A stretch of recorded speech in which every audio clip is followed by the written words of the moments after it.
আমি একটা বিষয় খেয়াল করছি, আমাদের বাংলার মানুষ যখন রাস্তাঘাটে চলে কোনো সিঙ্গেল মিঙ্গেল কোনো কিছু না, হাফটা চলতেই থাকে। যদিও গাড়ি মেরে দেয় তখন আবার অনেকটাই গন্ডগোল লাগে, মাঠে নামে।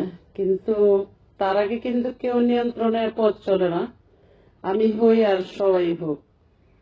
রাস্তাঘাটে চলার আগে ভাবতে হবে যে এত গাড়ি, চাই রাস্তার মোড়, চতুর্দিক দিয়ে যাতায়াত, চলার আগে চিন্তা করতে হবে। তো আমি দেখার সুযোগ দিলাম। অনেকে বলতে পারে কোথায়, যার চিনার তারা চিনবে জায়গাটা কোথায়, আমি আর বলতে চাই না।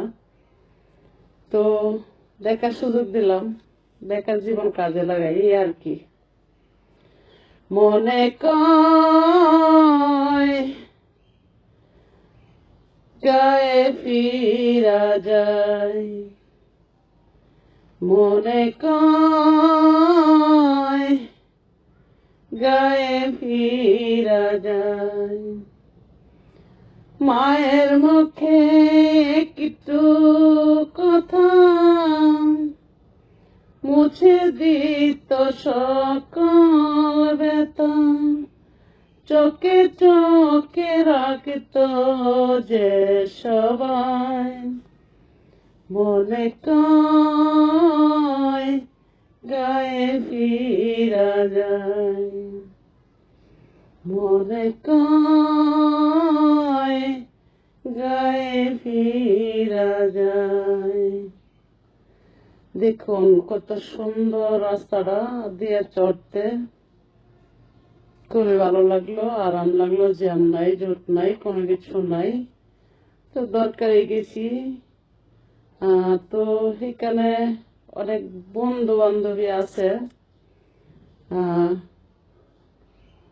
দেখা সাক্ষাৎ চলায়, মাঝে মধ্যে বের হই, আর নয়তো নয়। তো দেখার সুযোগ দিলাম কোথায় কি আছে, তা দেখলেন আপনারা। তার জন্য বর্তমান কোথাও যাওয়া হয় না, বের হলেই একটু ভিডিও বানাই, বেকার জীবনটা কাজে লাগাই, যেহেতু হাতে মোবাইল, এ আর কি।